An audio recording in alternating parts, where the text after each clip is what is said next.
tunrum kan video a chuanin mobile phone chungchang hriat tur poimo hrang te phone heng le muang WhatsApp le phone setting atanga ti dan te phone setting atanga clear tur te Android phone ti chak dan ti te kan ron tar lang dona ma nia kan ti mai thei ani hlama wangin in lo tangkai pui tak hlawin atop thlengin min lo en sakula ti chuanin ama sabera chuanin WhatsApp kan lu tanga chuan asir heta chung lam kila hianin dot pathum hemi hi oma ta hian kan lu tanga setting a kan lut leang chuanin ta hianin data and storage usage entitani ta hianin kan lut lenga ti chuan network le storage hi alo om ta ni chunga hian usage tia hian chuan network usage a hian kan lut lenga hei media ti te call Google Drive ti te message ti le status roaming ti te lo om tleu mai ni chuan henga hianin case file ang kha tam tak kha om ta khami case file kha kan clear don ta ni ta hian reset statistics ti a hian kan lu tanga ti chuan reset network usage statistics ti alo in ziaka reset a hian kan lu tanga hei ti hian alo in clear vek ta ni hei hi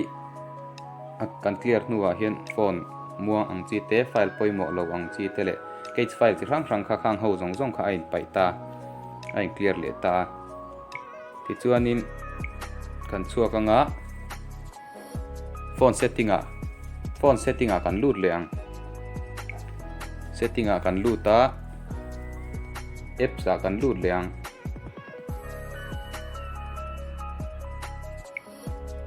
apps a kan luta apps manager ti hi lo oma ta hian kan lut lenga hei potle mina muang tran deu to a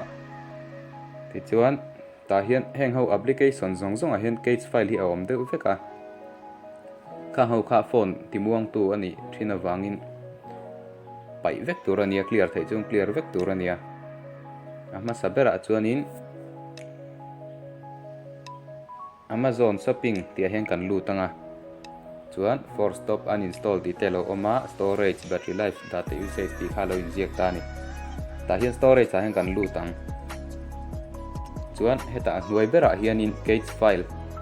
kha lo om le ta ni cage kha hei MB somni pathum la yak mangta alu khat ani chu kha khan phone memory te tiri ta kha tiang kha tuna khami cage file ang khami application pakhata 43 MB om chuan application ilo man hnem phei chuan alo om hnem phei chuanin ei om tek don ti na nia kha wang khanin cage file a hanilu tanga i clear anga clear cage cha khan clear cage cha ilu tanga ti chuan hei 0 bytes in titani chuan ti khan i phone memory kha azang le shet ti na ni chu i phone muang ang chi te storage full zung ang chi te kha are vezel don ti na ni chu chuan ti hian application tanga po hen ni lu zelanga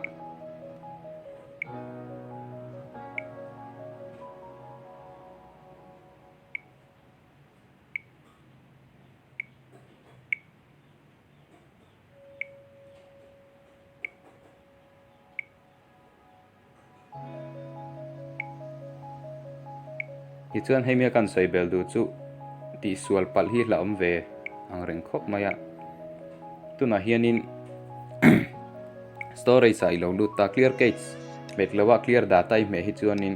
i phone application hemi application big hi abo dei don ti na nia clear data hian lu mi lo tur ania clear cache ti zo ka hian in lu tanga ti hian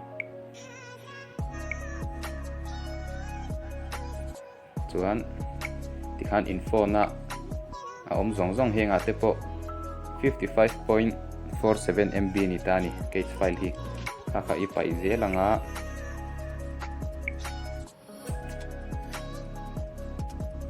tikhana vai ni payang heng zong abel khom hi atam don em 50 hi lo 50 MB hi lo kai do vek zel maya train khata chuan kami khai pai vek thei chuan in i phone kha tu nai khana chak zo ka nga tina memory apo alo thol zo ka nga tiani clear vek don ani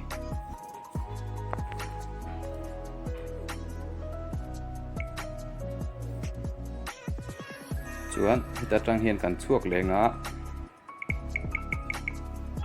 setting a kan lut le ang chuan setting a kan lut nuwa khan phone setting ti te ani lomanga a thena chuan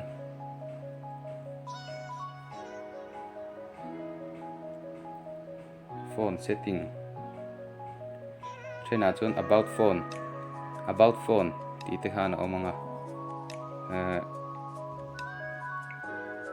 about phone tia te khan in lu tanga about phone tia hoa ha chuan about phone a khan lu ngal mai tur nia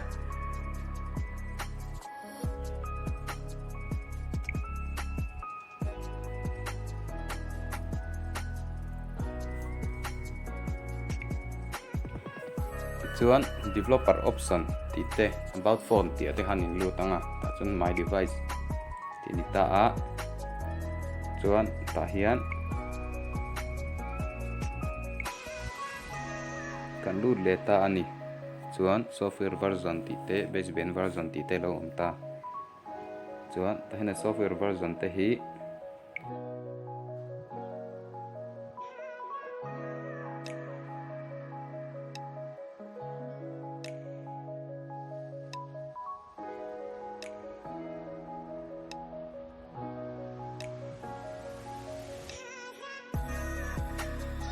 chu baka chuan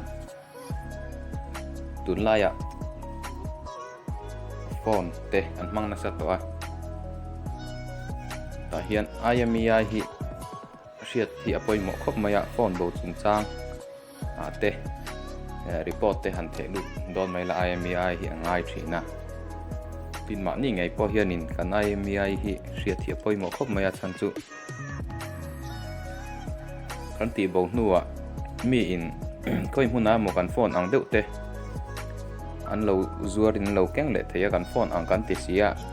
IMEI kan lo riat lo kha chuan kan phone nge ni ti kha riat thei lo na chin kha om ve a IMEI endan kan en lenga IMEI tang hianin phone khoya mon lo zuar ta I phone ti bo to te lo ni thei ta IMEI riat chuan I phone nge ni ti riat thei na tur khan IMEI khatuna I phone box te le khapoi mo te lo nei to lowa ma se tu na lo chin chi ata nei riat tu chuan IMEI endan kha endan tur kha kan in lenga ta hian call a hian ilu tanga chuan star hash 06 hash si metanga hash si met lenga ti hian IMEI hi lo lang ta ni ti chuan hemi IMEI riat chuan nakina po ti hian an ma ni I phone ang tak iwa hmuwa khanin IMEI number hi khatiang khan in en chinanga IMEI kha lo lang don ta ni khata chia khanin IMEI ai tu nei lo nei sa khami nena alo in mil chi kha chuan kha phone an ron zor second hand an ron zor te mo alo ni kha chuan kha I phone nge ni ti khai se don ta ti chuan IMEI hi riat apoi mo khop mai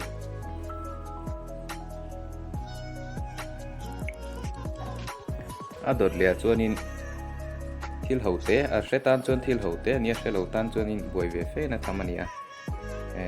network speed te battery percent ti te chuan ni khata kan data man to zat ti lan dan kha kan soi lenga ta hianin setting a hian ni lu tanga chuan status bar and notification ti lo inject ta ni ta hian ni lu tanga chuan network speed hi lang tura kan du chuan ta hian network speed hi hemi hi on tur ani ta ni te kan on che hian heta chung ki la hian network speed lo lang ta ti chuan a battery percent hi lang lo ta ni battery percent khi lang lo ta a heta hian a hnoi lama hian en le chini la hei battery percent hi alo om ta ni a battery icon po na hian in kan da du chuan outside the battery icon ti hi ta hian in kan lu tanga hei ti hian alo lang ta ni ma se a chunga kan da du chuan hei heta ti khan om le thei ta chuan tuna vo ina ida ta man thei zat chin atanga i man to ang chin kha e ni riat le du chuan tuna hian hei ai jiang mi lo ta ni voina ka da ta man zat chu kan ti lan du chuan heta noi bera hian data usage ti hi ta hian hemi hi kan on lenga an en le china ti hian hei voina chuan 1.06 GB ka mangking to a ti khan hei heta noya hian mo kang hau te khan ya no entrin ula ka video hi adang dang te po kala ron di do na tangkai ve tak tak chen tan chuan na ho viau mai theya tangkai tak tak shelo ta na riat thei na turang chi tin kha karon ti do na all sam te toy te in kan tianga ka video te min lo en sakla try ti chuan in min lo like sakla min lo subscribe bokla chuan a pi a notification bell kha min lo on sak bok nga tin video thar ka upload ta piang te karon da thara piang te kha mi lo mu thei do na ni